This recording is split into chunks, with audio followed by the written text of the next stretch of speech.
Hello. Hell yeah. Sick. Plasma donators in here? Yeah, I donate plasma. I donate plasma every Tuesday and Friday. Tuesdays, because I normally don't have anything else going on. Fridays, because that's how I pre-game my weekend. I don't know if any of y'all have drank alcohol right after donating plasma, but there's a reason they tell you not to do that. Your blood pressure, your blood is thinner. Your tolerance is higher, right? But if you're cool like me, you look at it as less of a health risk and more of a cool speed boost into the weekend. I'm getting fucked up quick. I'm 2 PBRs deep. I'm already blowing a .16. I'm blackout drunk. Zaxby's is still open. It's 7:30 p.m. on a Friday. You're asking your boys, what's the move? I'm already blackout drunk telling the girl I matched with on Tinder that I have feelings. Hell yeah. We doing good, sneaking Dawdle? Hell yeah. Yeah! Oh yeah, this is a sick ass show. Hell yeah, I'm excited to be here. Y'all saw, I know I just did that whole joke about blacking out. This is my first beer in 50 days. I've been sober. Office Depot sober. Which is when you're sober off everything, but you still sniff Sharpies. I hate how much that joke works. I was talking to a friend the other day, and he was telling me about how he knows this family. And at one point they owned 4 wiener dogs. And one of the wiener dogs died, right? Yeah. And within 24 hours, that family went out and bought a replacement wiener dog. And I was like, that's crazy. And it only solidifies to me that humans do not look at animals the same way they look at themselves, right? Because I've never had like a grandma die. Go, yo, I gotta go to the old folks home and pick up a new grandma. I'm talking about her at the next family function like a cat I adopted. I'm like, yeah, I walked in, she picked me, actually. She picked me. Yeah, man. I think it's crazy they pick the same kind of dog. I don't know, it's like a level. Like if y'all had to go pick a new grandma, if you were in that situation, would you pick the same kind of grandma or would you pick like a new kind of grandma? Yeah. I think I'm probably picking like a Chinese grandma. Okay. Getting some new wisdom. I'm saying enough of the days of Nana, dude. Welcome Shin Yoon.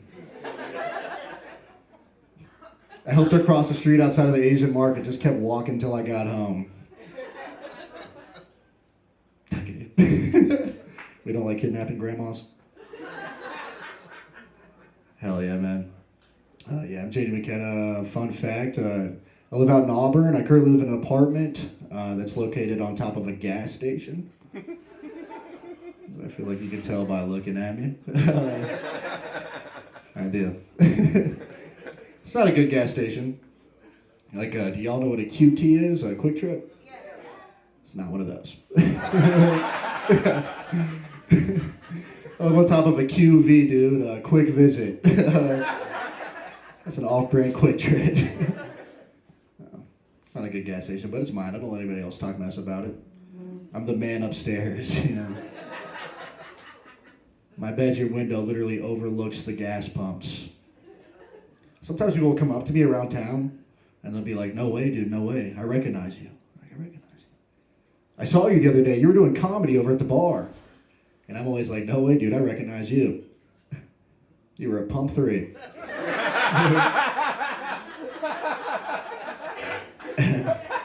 Pumping your gas. You can tell a lot about a man by how he pumps his gas, I found. Yeah. You can. You can pay attention. I was at the gas pumps the other day. I was like actually there. I was watching a man pump his gas. Like I was on the scene, not just through my window. And he was pumping gas into his truck, and heard the little click, which means the amount that he prepaid for is done, right? And I saw him pull the gas nozzle out of his truck in one motion, and I was like, man, that's privilege. Because never once have I ever pulled the gas nozzle out of my car without doing a little jiggle first, you know? I can't be that wasteful, man. Dropping gas all over the fucking asphalt, man. You might be wondering, JD, that's not a lot of gas. What's that going to do for you? And I'm like, all right, Mr. fucking Moneybags. You don't know what that gas could do for me. That gas, that can get me to the next block. That gas, that can get me through this Arby's drive-thru. All I'm saying is I can't wait to have the type of money to, like, I go up prepay, put an extra dollars on the prepay, pour some out for the dead homies at the end. You know? Put some in the homeless man's change cup. I'm like, yo, that's unleaded. Still buying unleaded.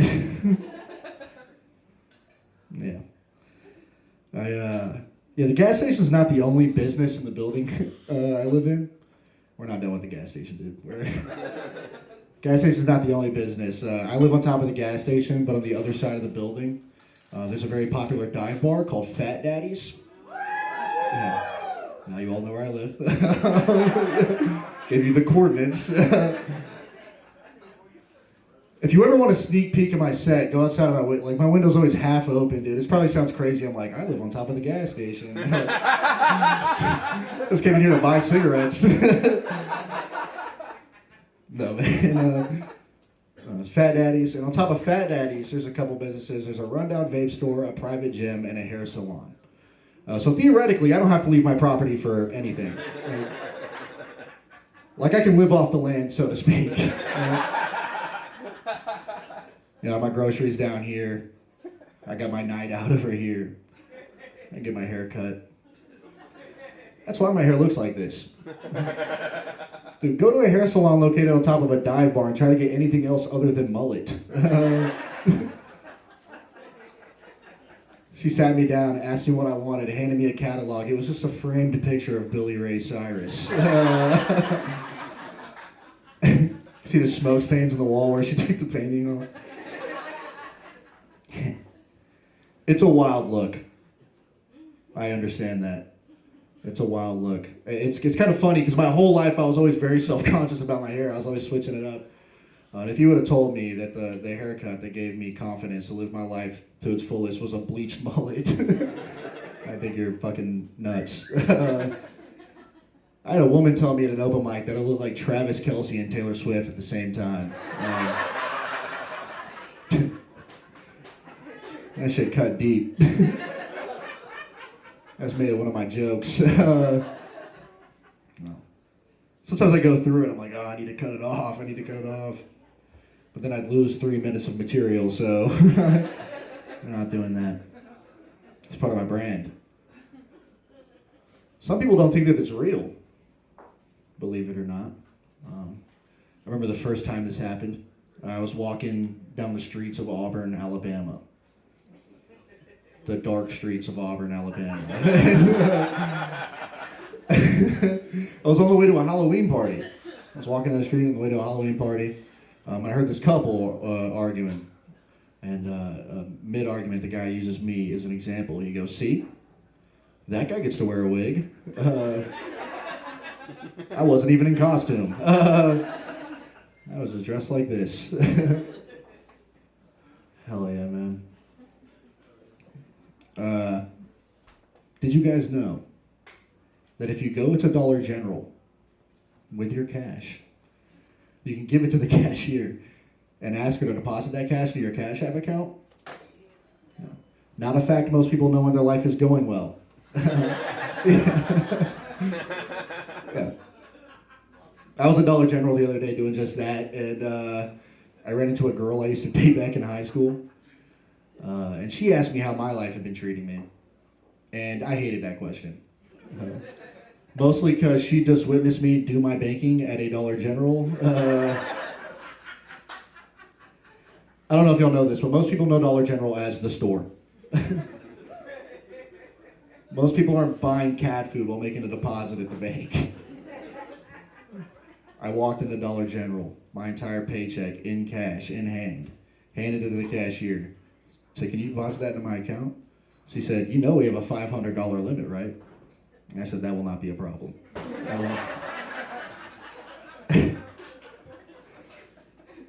So I'm gonna take a sip of my beer. Y'all are watching a man relapse. It's my birthday today. I can fucking do it. Thank you.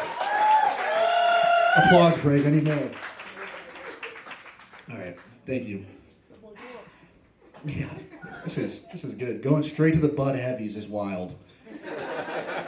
Not even lubing it up with a Michelob. I'm just fucking hit me with it.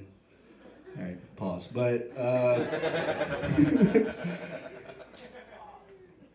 yeah, I'm broke. I am broke. Starting to catch up to me. Klarna, Affirm, it's all catching up to me. No, I'm broke. Because of that, I do like a lot of broke people shit, you know? Like I'll do things like I'll online shop with no intention of actually buying anything. I just don't have the gas money to go out and window shop in person. That's fucked up, right? Being too broke to go look around.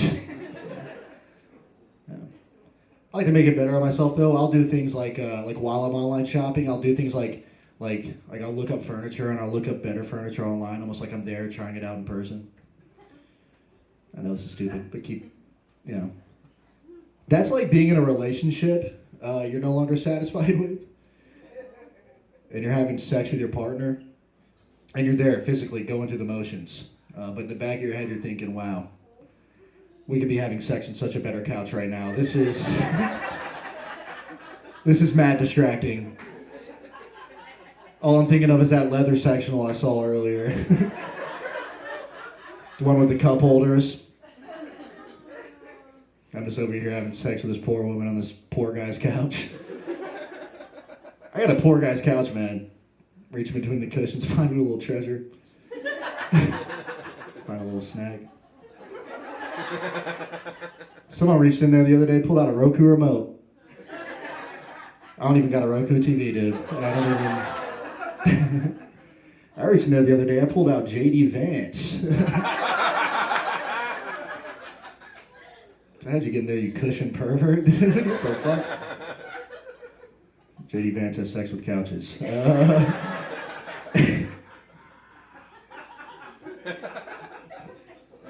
I'm really glad you guys like that one. There's some rooms I do that in, they're like, what? He does what? You've never fucked a couch. Sometimes you gotta fuck a couch. Right. Yeah, do y'all remember that headline? That was crazy. Yeah, his poor wife did. Getting wound up by the... Dude, imagine walking into your husband cracking a couch. Getting cheated on by a sectional. All right. I love online shopping. My favorite place to online shop is Facebook Marketplace. Love Facebook Marketplace. There's people selling their shit on there. Sometimes some services. And it never... I didn't mean it like that, you know. I got a couch to fuck at home. I can't... JD McKenna. It's kind of a JD thing.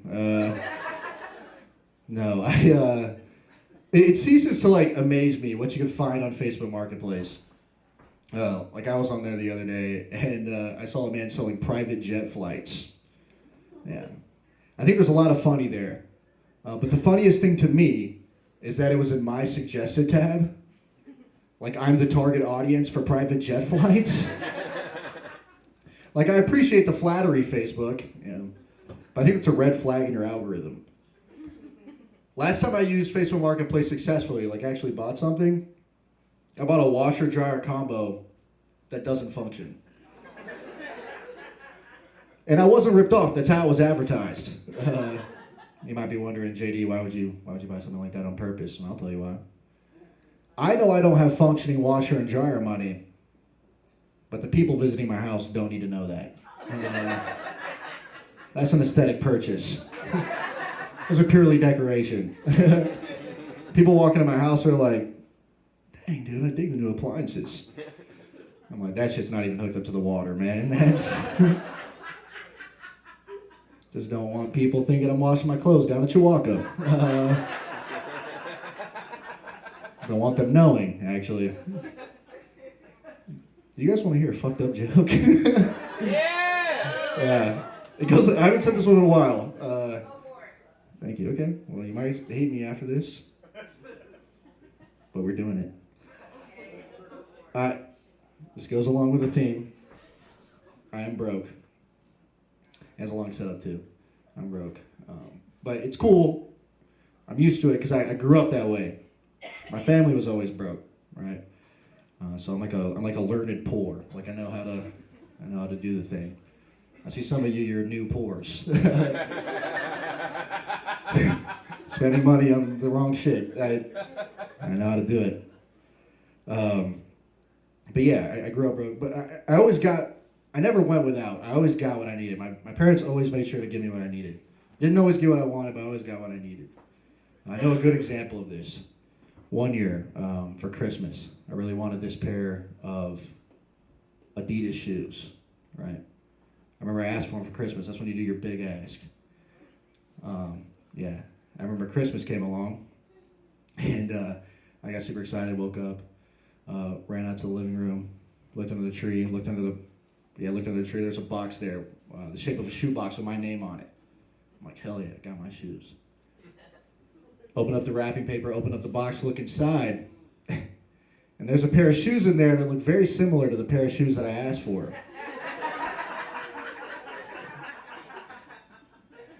But as we know, Adidas very famously come with 3 stripes.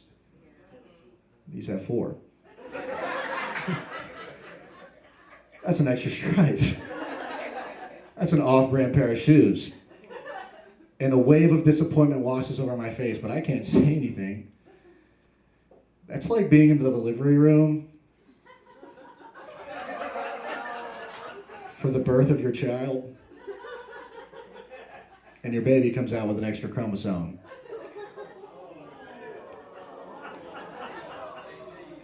It's like, this isn't what I asked for, but you're kind of an asshole if you say you don't want it.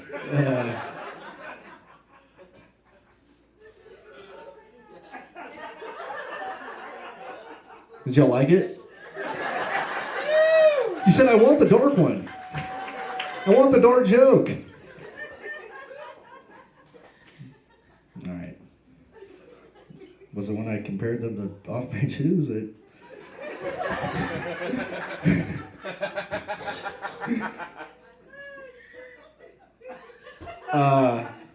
I have 2 closing jokes. Do you know how much time I've been up here? I think. I've been up here for okay, I got perfect. I have 2 closing jokes, but there's some jokes I haven't said in a while. We already broke the dark, we broke that barrier. These aren't dark, these are just gross, but I have a new one, or I have a couple, not new, but some I haven't done in a while. I grew up poor. I actually grew up in a trailer park. It's all tracks, right? Grew up in a trailer park. And I don't know if y'all have ever been in a trailer, but if you haven't, I'll let you know that there is no privacy of sound, right? Everything in that motherfucker moves. You can hear everything. That made me think strategically in certain ways. Like I remember when I used to jack off.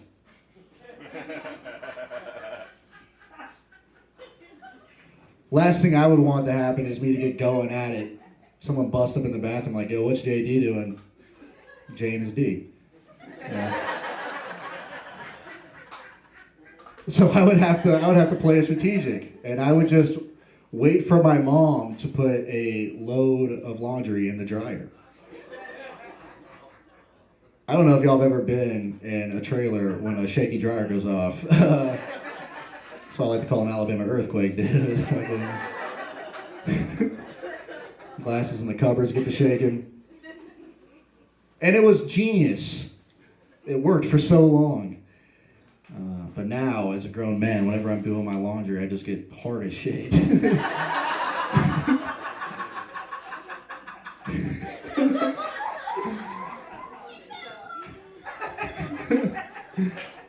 They call it Pavlov's dryer, dude. Hell yeah. Yeah, there was a lot. We'll keep it with you guys like that one. I had 15 minutes planned, and then I was like, I'm just gonna figure. Growing up, this might come as a surprise to some people. My birthday today. I turned 25 today.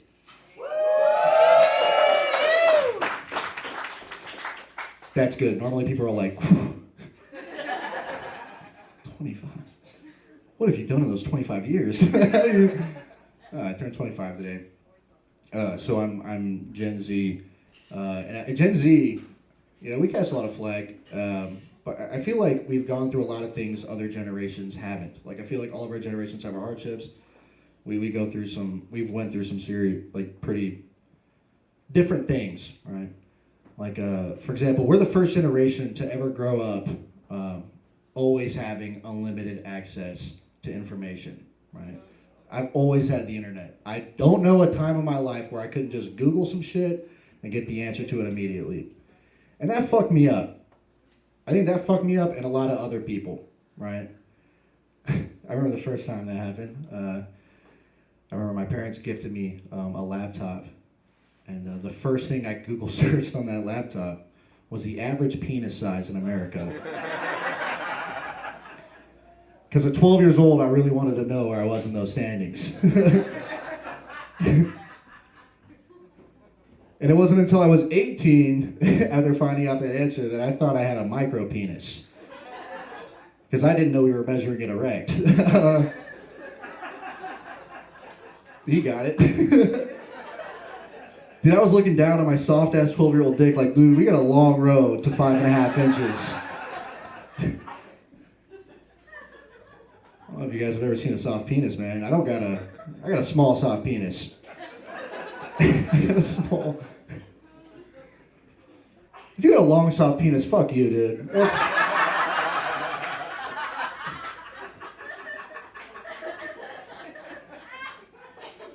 That type of penis, I could walk out of my bedroom with an XL t-shirt on. You might think I have a pussy, dude. All the greats had small, soft penises. Have you ever seen a Greek statue? So I tell people, skinny fat up top, Greek statue from the waist down. Is it cool if I do the... Yes. Okay, hell yeah. I got my two I've never been able to decide on a closer. These are my two closers. I love them both. They're both kind of stories.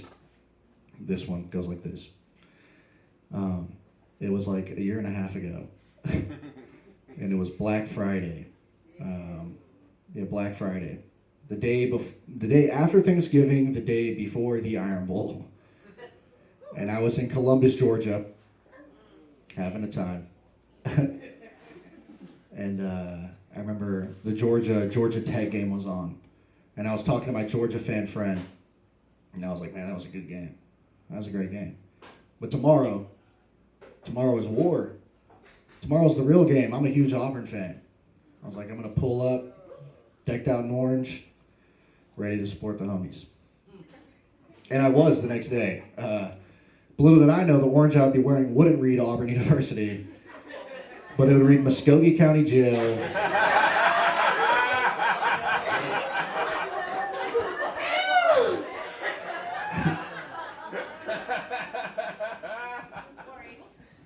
Yeah, we're dead.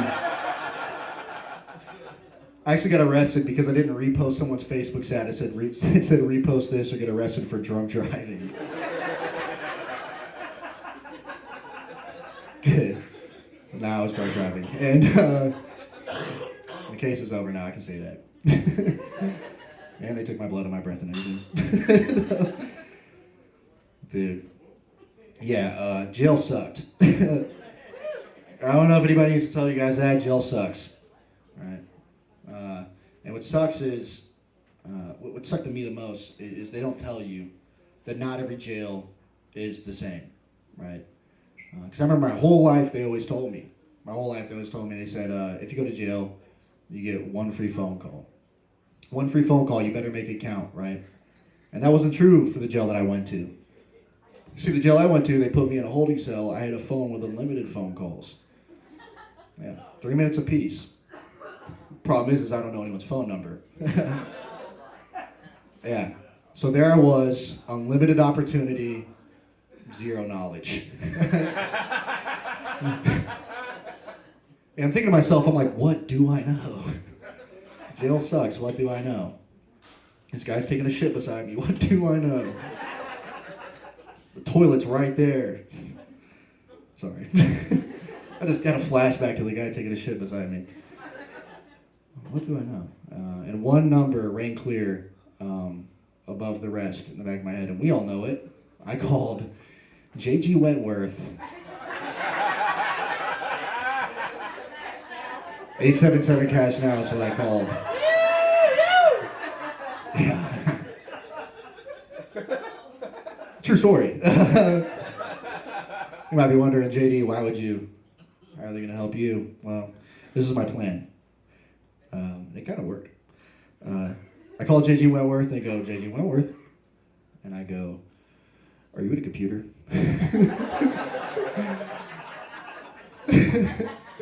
She's like, yeah, I'm at a computer. I'm like, okay, I'm in jail. I have 3 minutes.